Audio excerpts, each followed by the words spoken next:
103వ కీర్తన 103వ కీర్తన చదువుదాం మార్చి. నా ప్రాణమా యెహోవాను సన్నతించుము, నా అంతరంగమును సమస్తమా ఆయన పరిశుద్ధ నామమును సన్నతించుము. నా ప్రాణమా యెహోవాను సన్నతించుము, ఆయన చేసిన ఉపకారములో దేనిని మరువకుము. ఆయన నీ దోషములన్నిటినీ క్షమించేవాడు, నీ సంకటములన్నిటినీ కుదుర్చువాడు. సమాధిలో నుండి నీ ప్రాణమును విమోచించుచున్నాడు, కరుణా కటాక్షములను నీకు కిరీటంగా ఉంచుచున్నాడు. పక్షిరాజు యవనం వలె నీ యవనము క్రొత్తదగుచుండినట్లు మేలుతో నీ హృదయంను తృప్తిపరచున్నాడు. యెహోవా నీతి కార్యాలు జరిగించు, బాధింపబడు వారికి అందరికీ న్యాయము తీర్చును. ఆయన మోషేకు తన మార్గములను తెలియచేసెను, ఇశ్రాయేలు వంశస్థులకు తన క్రియలను కనుపర్చెను. యెహోవా దయాదాక్షిణ్యపూర్ణుడు, దీర్ఘశాంతుడు, కృపా సమృద్ధి గలవాడు. ఆయన ఎల్లప్పుడూ వ్యాజ్యమాడువాడు కాడు, ఆయన నిత్యము కోపించేవాడు కాడు. మన పాపములను బట్టి మనకు ప్రతీకారం చేయలేదు, మన దోషములను బట్టి మనకు ప్రతిఫలం ఇయ్యలేదు.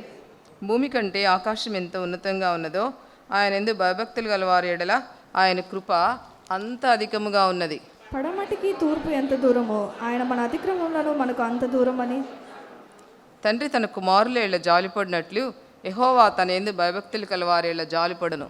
మనం నిర్మింపబడిన రీతి ఆయనకు తెలిసే ఉన్నది, మనము మంటి వారమని ఆయన జ్ఞాపకం చేసుకొనిచున్నాడు. నరుని ఆయువు గడ్డివలే ఉన్నది, అడవి పూయినట్లు వాడు పూయను. దాని మీద గాలి వీచగా అది లేకపోవును, ఆ మీదట దాని చోటు దానికి ఎరుగదు. ఆయన నిబంధన గైకొనుచు ఆయన కట్టులను అనుసరించి నడుచుకుని వారి మీద, యెహోవా యందు భయభక్తులు గల వారి మీద ఆయన కృప యుగయుగములు నిలుచును, ఆయన నీతి వారి పిల్ల తరములు నిలుచును. యెహోవా ఆకాశం మందు తన సింహాసనమును స్థిరపరిచి ఉన్నాడు, ఆయన అన్నిటి మీద రాజ్య పరిపాలన చేయుచున్నాడు. యెహోవా దూతలారా ఆయన ఆజ్ఞ లోబడి ఆయన వాక్యము నెరవేర్చి బలసూరులారా ఆయనను సన్నతించుడి.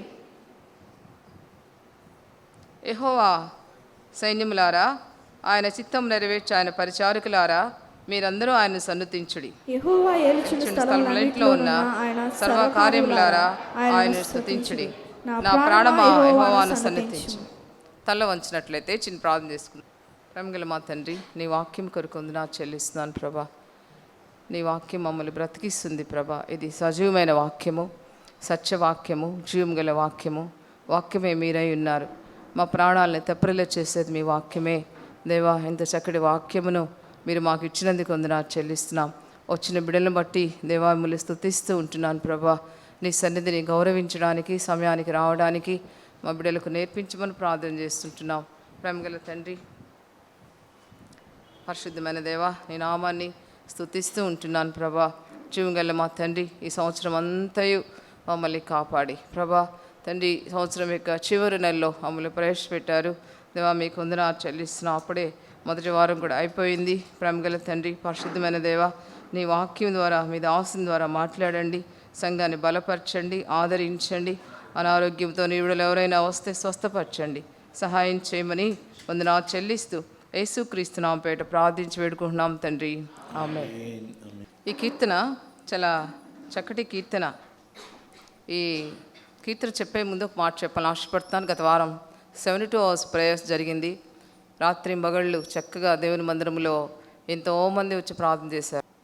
కంటిన్యూస్గా ఒక మూలుగులతో డే అండ్ నైట్ పైన ప్రేయర్స్ జరిగినాయి. సరే, ఈ కీర్తన దావీదు మహారాజు రాస్తున్నారు. చాలా చక్కటి కీర్తన.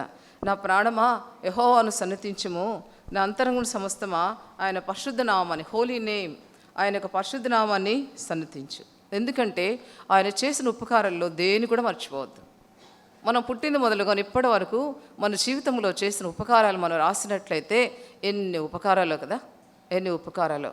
మన బిడ్డల పక్షంగా, మన కుటుంబం పక్షంగా, వ్యక్తిగతంగా. నేను చెప్తా ఉన్నా మా బాబుతో, నాన్న 2018లో డాడీ భయంకరంగా సిక్ అయ్యారు, 19లో చాలా పెద్ద యాక్సిడెంటు, నీకు 20లో చాలా సివియర్గా సిక్ అయ్యాను అని చెప్తుంటే, మమ్మీ అవన్నీ కాదు, జ్ఞాపకం చేసుకో, ప్రభు వీటన్నిటిలో మనల్ని కాపాడాడు, ప్రభువును స్తుతించాలా అంటూ ఉన్నాడు. అవును, ఆయన చేసిన ఉపకారముల్లో దేనిని మర్చిపోబాక. ఎన్ని ఉపకారాలు ఆయన మన జీవితంలో గుర్తున్నాయా? జ్ఞాపకం చేసుకుంటున్నామా? ప్రభువును స్తుతిస్తున్నామా? దావీదు అంటున్నాడు, దేన్ని మర్చిపో, తన ప్రాణంతో చెప్తా ఉన్నాడు, ఆయన దోషాలన్నింటినీ క్షమించేవాడు. మన పాపాలన్నిటి కూడా క్షమించగల వారి లోకంలో ఎవ్వరు లేరండి. పాపం లేని దేవుడు ఆయనే, పాపుల కొరకు చనిపోయి తిరిగి లేచిన దేవుడు ఆయనే. కాబట్టి ఆయన ఒక్కడే క్షమించగల దేవుడు. మన దోషములన్నింటినీ ఆయన క్షమించే దేవుడు. మన సంకటములన్నిటిని కూడా, all the problems in our families, కుదిర్చే దేవుడు ఆయనే. ఆయన ఒక్కడ తప్ప మన యొక్క సమస్యలు, మన సంకటాలు కుదిర్చేవారు ఎవరూ లేరు. అది కూడా మనందరి కుటుంబాల్లో దేవుడు ఎన్నో పరిస్థితుల నుంచి, ఎన్నో సంకటాలు ఆయన కుదిర్చి మనల్ని ఆయన కాపాడారు. సమాధిలో నుంచి మన ప్రాణమునైనా విమోచించాడు. సమాధికి వెళ్ళాల్సిన మన రోగములో, భయంకరమైన పరిస్థితుల్లో ఆయన మనల్ని విమోచించాడు. ఆయన కరుణా కటాక్షాల్ని కిరీటంగా ఉంచాడు. ప్రతి వచనం చెప్పాలంటే టైం చాలదు, నేను అక్కడక్కడ చెప్తాను. ఆయన దయాదాక్షిణ పూర్ణుడంట, దీర్ఘశాంతుడు, కృపా సమృద్ధి కలవాడు, ఎల్లప్పుడూ వ్యాజ్యమాడేవాడు కాదు, నిత్యము కోపించేవాడు కాదు. మనం చేసిన అవిధేయతలను బట్టి, మన పాపాలను బట్టి నిత్యము కోపించినట్లయితే మనం క్షణములో నాశనం అయిపోతాం. నిత్యము కోపించేవాడు కాదు ఆయన, క్షమించే దేవుడు.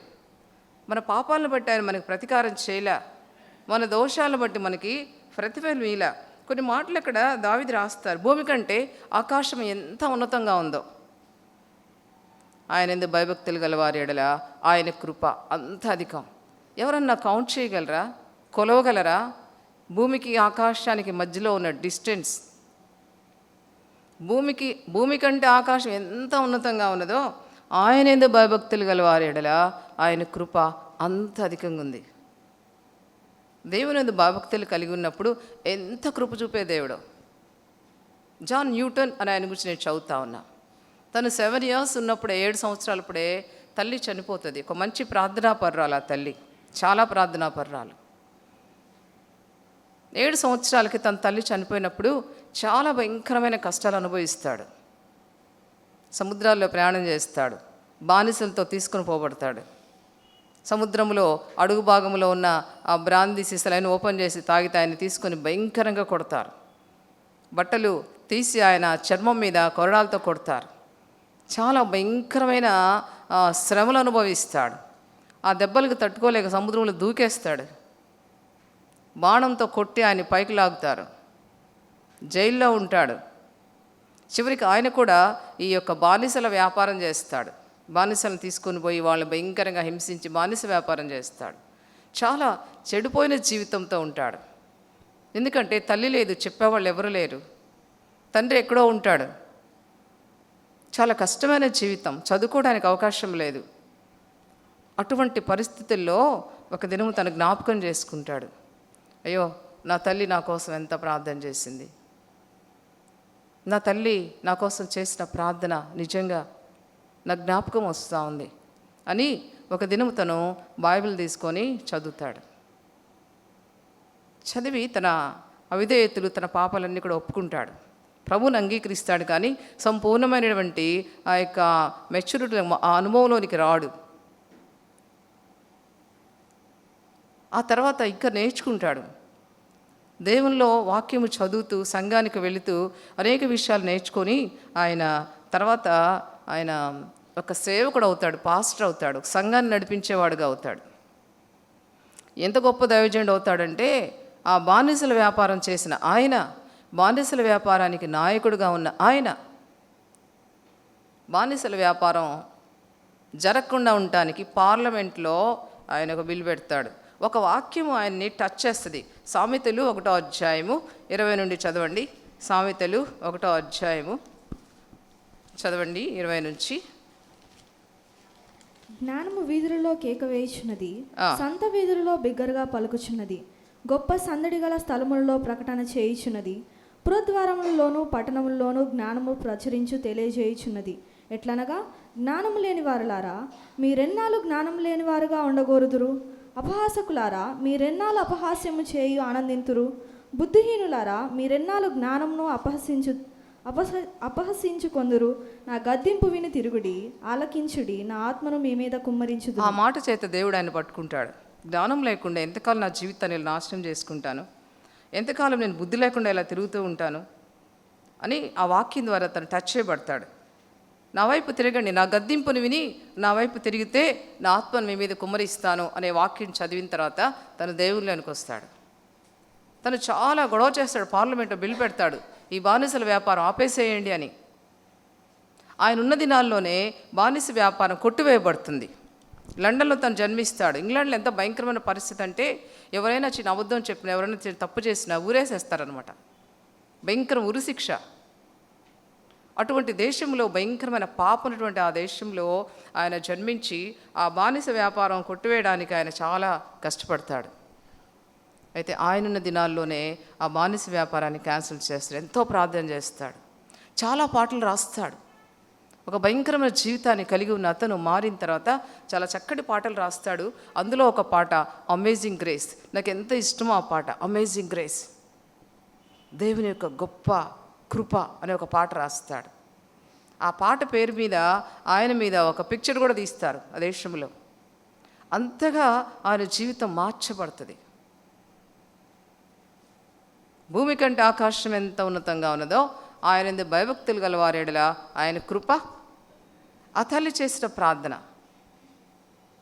నిజంగా దేవుడు జ్ఞాపకం చేసుకొని ఒక భయంకరమైన జీవితంలో ఉన్నటువంటి ఆ న్యూటన్ జీవితము మార్చబడుతుంది.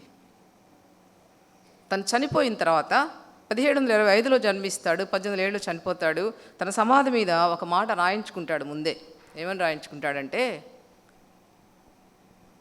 దేవుని మీద తిరుగుబాటు చేసిన నన్ను, దేవుని వాక్యాన్ని తృణీకరించిన నన్ను, ఏ బైబిల్ అయితే నేను తృణీకరించానో ఆ బైబిల్ని బోధించడానికి దేవుడు నన్ను సాధనంగా వాడుకున్నాడు. ఆయన కృపచేత నన్ను రక్షించి ఆయన భద్రపరిచి ఆయన సేవలో వాడుకున్నాడని సమాధి మీద ఆయన రాయించుకున్నాడు.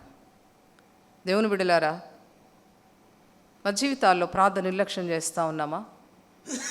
నీ కుటుంబానికి ఆశీర్వాదం ఎలాగొస్తుంది? ఆ తల్లి చనిపోయినా కానీ ఆ బ్లెస్సింగ్స్ ఆ పిల్లలు అనుభవించారు. Are you praying for your children? ప్రార్థన సమయాన్ని నిర్లక్ష్యం చేస్తున్నామా? సంఘంలో ప్రార్థన కూడికలు ఏర్పాటు చేసినప్పుడు నాకు ఈ మాట చాలా ఆశ్చర్యంగా అనిపిస్తుంది. ఆయన ఎందుకు భయభక్తులు గలవారేలా ఆయన కృప అంత అధికము. ఎంత అధికమంటే భూమి కంటే ఆకాశము ఎంత ఉన్నతంగా ఉన్నదో ఆయన ఎందుకు భయభక్తులు గలవారేలా ఆయన కృప అంత ఉన్నతంగా ఉంది, అంత అధికముగా. అబ్రహాంని దేవుడు జ్ఞాపకం చేసుకుంటాడు, తన సంతానాన్ని భూమి మీద ఆశీర్వదిస్తాడు. ఎంతగా దీవిస్తాడు అబ్రహాం సంతానాన్ని. ఇంకా తర్వాత చూస్తే మనం పడమటికి తూర్పు ఎంత దూరమో ఆయన మన అతిక్రమలను మనకు అంత దూరపరుచున్నాడు. పడమటికి తూర్పుకి మధ్యలో ఉన్న అక్కడ గ్యాప్ మనం చూడగలమా? మన పాపాలని ప్రభు అంత దూరపరిచాడు. ఎంత ప్రేమగల దేవుడు అండి. ఆయన దగ్గరికి వచ్చినప్పుడు, ఆయన సన్నిధిలో మన పాపాలు ఒప్పుకున్నప్పుడు, ఆయనకు మనం లోబడినప్పుడు ఎంతకాలం మన జీవితాన్ని నష్టపరుచుకుంటాం. దినాలు గతించిపోతూ ఉన్నాయి, చాలా వేగంగా గతించిపోతూ ఉన్నాయి.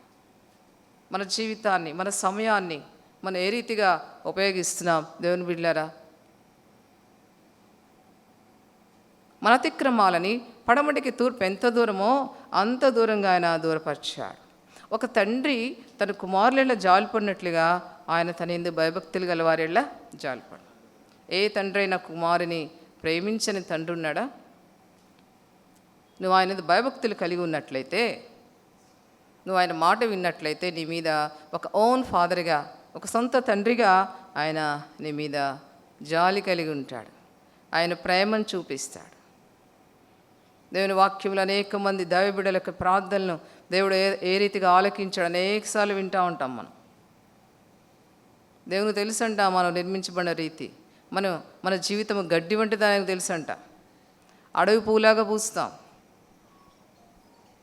చక్కటి పువ్వులు అందంగా, కొంచెం అట్లా గాలి రాగానే ఆ పువ్వు ఎండిపోతుంది. అదే మన జీవితం, అటువంటి జీవితం. మన జీవితం యొక్క విలువను మనం గుర్తెరుగుతున్నామా? దేవుడిచ్చిన ఆయుష్, దేవుడిచ్చిన యొక్క దినాలు, బలము, శక్తి ఆయన కొరకు మనం జీవిస్తూ ఉన్నామా?